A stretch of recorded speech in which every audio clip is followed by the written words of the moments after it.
Welcome my dear friend. अभी आप देख रहे हैं mathematics channel Rajendra concept of mathematics. जहां मिलते हैं आपको हायर मैथमेटिक्स से रिलेटेड अनेक टाइप का वीडियो। और अभी हम डिस्कस करने वाले हैं कैनोनिकल फॉर्म का कुछ क्वेश्चन जो आपके यूनिवर्सिटी के लिए बहुत ही बेहतर साबित होगी।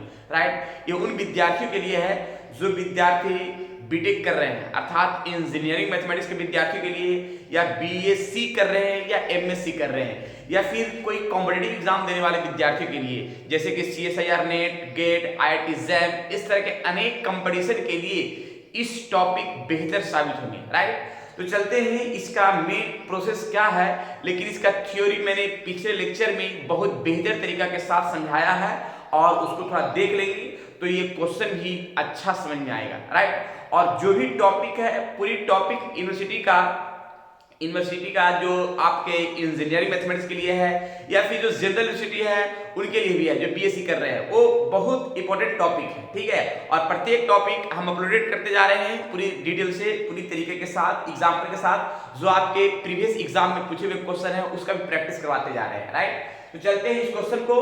और इसके पहले लेक्चर में भी बहुत सारा क्वेश्चन डिस्कस किया है कैनोनिकल फॉर्म के बारे में, और इसका भी हम थोड़ा डिस्कस करते हैं क्या इसका फॉर्म और टर्म और कंडीशन है। राइट, देखिएगा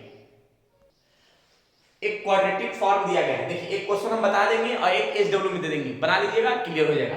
एक क्वाड्रेटिक फॉर्म है। देखिए इसका फॉर्म मैंने बताया था, यहाँ पे नेचर निकालना है, फिर का इंडेक्स निकालना है, सिग्नेचर निकालना है, क्वाड्रेटिक फॉर्म। तो ये क्वाड्रेटिक फॉर्म है, इसका मैट्रिक्स फॉर्म में कैसे सेट करते हैं। सबसे पहले एक टर्म अपनाते हैं क्या कि x transpose into a into x। अब देखिएगा सबसे पहले तो हम एक काम करते हैं कि x जो होगा उसको हम एक फॉर्म में लिख लेते हैं। x को हम लिखते हैं x1 x2 और x3। राइट, और इसी का ट्रांसपोज देखिए x ट्रांसपोज, इसको हम कॉलम में लिख देंगे, कॉलम में लिखकर इसको रो में लिख देंगे, x1 x2 और x3। राइट, अब इसके बाद जो है ए मैट्रिक्स है, तो ए मैट्रिक्स का फॉर्म क्या क्या सेट करेंगे। तो एक चीज ध्यान रखिएगा, ए मैट्रिक्स हमको अगर बनाना होगा तो देखिए कैसे बनाना है कि जो स्क्वायर का फॉर्म है, थोड़ा समझना है ध्यान से पूरी तरीके के साथ। जो अगर इसके पहले लेक्चर नहीं देखे वो देख लेंगे, इसका पूरा डिटेल समझाया है, हम प्रैक्टिस करवा रहे हैं क्वेश्चन का, देखिएगा। तो हम ए मैट्रिक्स जब लिखना है तो जो एक स्क्वायर का फॉर्म है उसको डायगोनल में लिखना है, स्क्वायर कोएफिशिएंट। तो यहाँ 1 हुआ, यहाँ 5 हुआ और यहाँ 1 हुआ। राइट, स्क्वायर का कोएफिशिएंट डायगोनल में दिया है। और इसके बाद देखिए यहाँ पे x1 है, ये x2 का लाइन है और ये x3 का लाइन है। तो x1 का लाइन का एक काम करेंगे कि x1 और x2, तो यहाँ देखिए x1 और x2 का फॉर्म है, तो यहाँ पे 2 है, तो एक 1 यहाँ कर देंगे और एक 1 यहाँ कर देंगे, क्योंकि x1 और x2 लाइन में दोनों को हम ऐड करेंगे तो 2x1 x2 आ जाएगा। राइट, फिर देखिए x1 और x3 का पोजीशन है, तो 3 में है, यहाँ पे 6 में है, तो 6 का दो पार्ट करेंगे, 3 और 3, तो यहाँ पे 3 लिख देंगे और एक 3 यहाँ लिख देंगे, क्योंकि x1 में एक 3 लिखा गया है और एक x3 में लिखा गया है। राइट, फिर देखिए 2x2 और x3 है, तो x2 और x3 वाला लाइन में लिखना है, तो x2 और x3 में दो भाग में करना है, दो को, तो 1 और 1, तो यहाँ 1 और 1। तो देखिए इस हम क्वाड्रेटिक को एक मैट्रिक्स फॉर्म में किया है। अब इसको देखिए कैसे, अगर इस दोनों को हम मल्टीप्लाई करते हैं तो जितना मल्टीप्लिकेशन आएगा फिर इससे मल्टीप्लाई करें तो पुनः ये क्वाड्रेटिक फॉर्म ही आएगा। तो क्वाड्रेटिक फॉर्म को मैंने मैट्रिक्स फॉर्म में कैसे कन्वर्ट किया है वो सामने दिख रहा है। हालांकि इसके पहले लेक्चर में बहुत अच्छा से इसका डिस्कस किया है कि कैसे कैसे इसका फॉर्म बनेगा। राइट, अब इसके बाद जरा देखते हैं क्या है। तो अब एक चीज तो है कि मैट्रिक्स फॉर्म टोटल टर्म का सेट कर दिया है। अब देखिए यहाँ पे हम क्या करते हैं कि इस फॉर्म को हम ए मान लेते हैं, लेट ए मान लेते हैं। ठीक है, देखिए 1 1 3 1 5 1 3 1 1। राइट, अब इसका हम कैरेक्टरिस्टिक्स का इक्वेशन हम निकालते हैं, जरा देखिएगा कैसे का फॉर्म होगा। देखिए यहाँ पे हम क्या करें, कैरेक्टरिस्टिक इक्वेशन, तो a minus lambda i equal to 0, इसके बारे में बहुत डिटेल से बताया है कि कैरेक्टरिस्टिक इक्वेशन क्या है। इसके पहले लेक्चर जाके देखेंगे आइगन वैल्यू, आइगन वेक्टर का फॉर्म में कि कैसे कैसे बताया गया है, या केलर-हैमिल्टन में इसका बहुत डिटेल से टर्म बताया गया है कि कैरेक्टरिस्टिक क्या होता है, कैरेक्टरिस्टिक पोलिनोमियल क्या होता है, कैरेक्टरिस्टिक इक्वेशन क्या होता है, इस सारे का पूरा डिफाइन किया गया है। तो a minus lambda i equal to 0 direct हम सेट कर रहे हैं। देखिएगा अब इसका फॉर्म कैसे निकालेंगे, a माइनस लेमडा i, तो जो डायगोनल है उसमें लेमडा माइनस कर देना है, ठीक है, प्रत्येक में, और बाकी सब एज इट इज रहेगा। क्लियर, तो 1 माइनस लेमडा, यहाँ 1 और यहाँ 3, राइट। फिर देखिए 1 5 माइनस लेमडा, यहाँ 1, यहाँ फिर देखिएगा यहाँ पे 3 1 और 1 माइनस लेमडा इक्वल टू 0। अब देखिएगा इसका चाहे तो हम डिटरमिनेंट निकाल करके x का वैल्यू निकाल ले, या फिर एक रूल है, देखिए कैसे कि lambda cube minus P lambda square plus Q lambda और माइनस a का डिटरमिनेंट इक्वल टू 0, जहां इसका फॉर्म क्या होता है, देखिएगा इसका फॉर्म क्या होता है कि अगर हम मान लीजिए p निकालते हैं तो p निकालते हैं डायगोनल का सम, इसे डायगोनल का है क्या, इसका सम जोड़ लेते हैं p। इसका पहले हम बताए 1 प्लस 5 प्लस 1 इक्वल टू 7, ये p आ गया।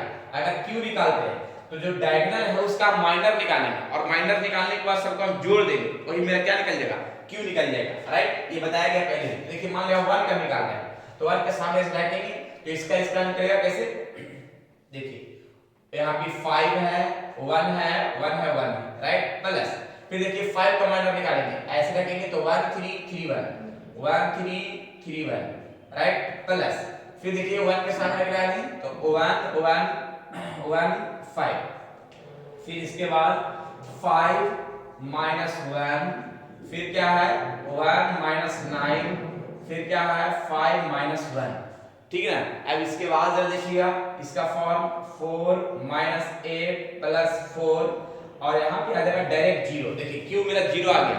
अब हम a का क्या करना है, तो a का हम डिटरमिनेंट निकालना है, a का डिटरमिनेंट का फॉर्म सेट करते हैं, ठीक है। a का डिटरमिनेंट निकालते हैं, देखिए कैसे 1 के सामने रखेंगे तो आएगा 5 माइनस 1, फिर -1 के सामने इसका करेंगे तो 1 माइनस 3, राइट, फिर 3 के सामने काम करेंगे, डिटरमिनेंट निकालने का प्रक्रिया 1 माइनस 15।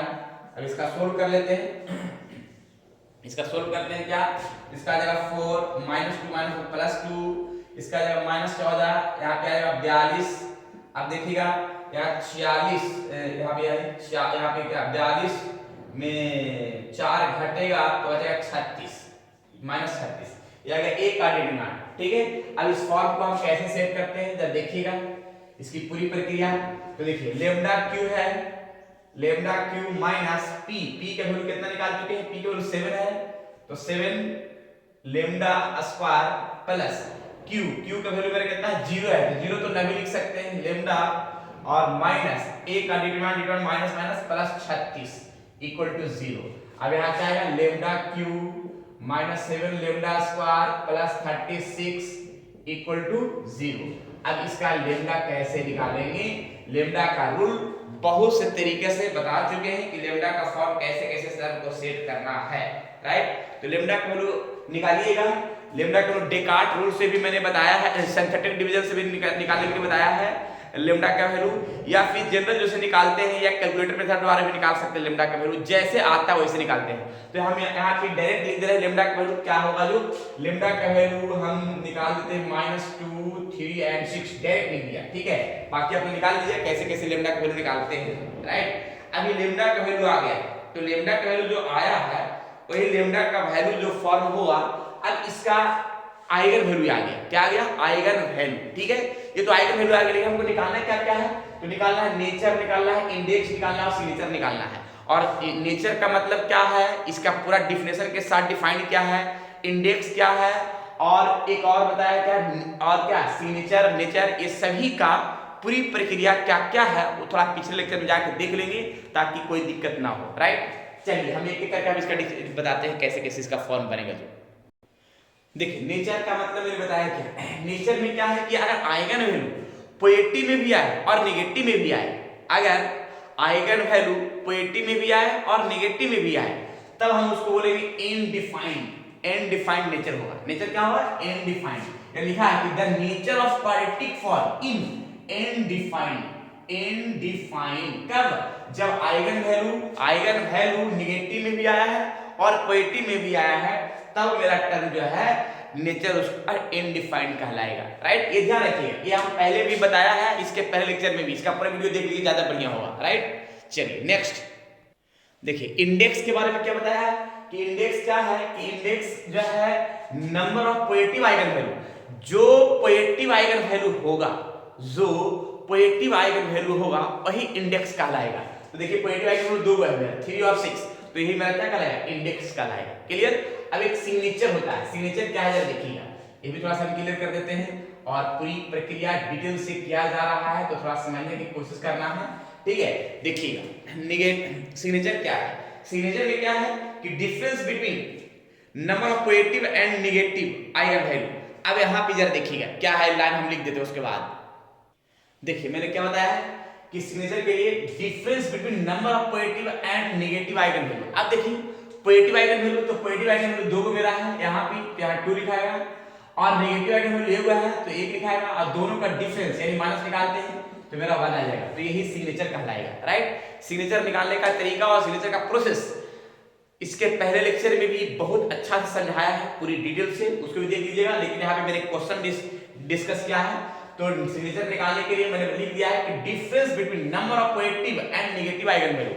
तो जो भी मेरा आइगन वैल्यू आया है पॉजिटिव वाला पहले लिख देना है और नेगेटिव वाला बाद में, दोनों को घटा देना है, तो जो आएगा वही सिग्नेचर कहलाएगा, राइट। चलिए तो ये है मेरा आइगन वैल्यू का टर्म में कैसे इंडेक्स निकालेंगे, सिग्नेचर निकालेंगे और नेचर निकालेंगे। क्लियर।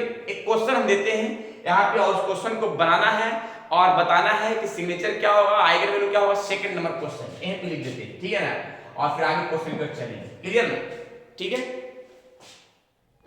देखिए मैंने क्वेश्चन दिया है, इस क्वेश्चन को सामने इसका आंसर भी लिख दिया है, ठीक है। इसका लैम्डा का वैल्यू निकाल के दिखा दिया है, बाकी निकालने का तरीका ऐसा ही है, पूरा स्टेप बाय स्टेप निकालना है, लैम्डा का वैल्यू तक पहुंचना है, आइगन वैल्यू निकाल लेना है। तो आइगन वैल्यू मैंने लिख दिया है और नेचर भी बता दिया है कि पॉजिटिव होगा लेकिन सेगमेंट डिफरेंट होगा, फिर इसका इंडेक्स 1 होगा और सिग्नेचर भी क्या होगा 1 होगा, ठीक है। आंसर बता दिया है, लेकिन आंसर कैसे होगा पूरा डिटेल से ऐसा ही बनाना है, क्या होगा इस क्वेश्चन का। क्लियर ना।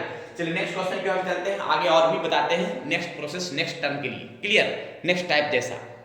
नेक्स्ट, चलिए तो आज इतना ही, फिर नेक्स्ट वीडियो में और भी कुछ नया टर्म बताएंगे। क्लियर, और अच्छे से प्रैक्टिस कीजिएगा, बहुत सारे क्वेश्चन के साथ प्रैक्टिस किया है, जितना प्रैक्टिस कीजिएगा उतना बढ़िया होगा मैथमेटिक्स और वो जो है आपका सिलेबस। क्लियर है। चलिए ठीक है, आज इतना ही, जय हिंद।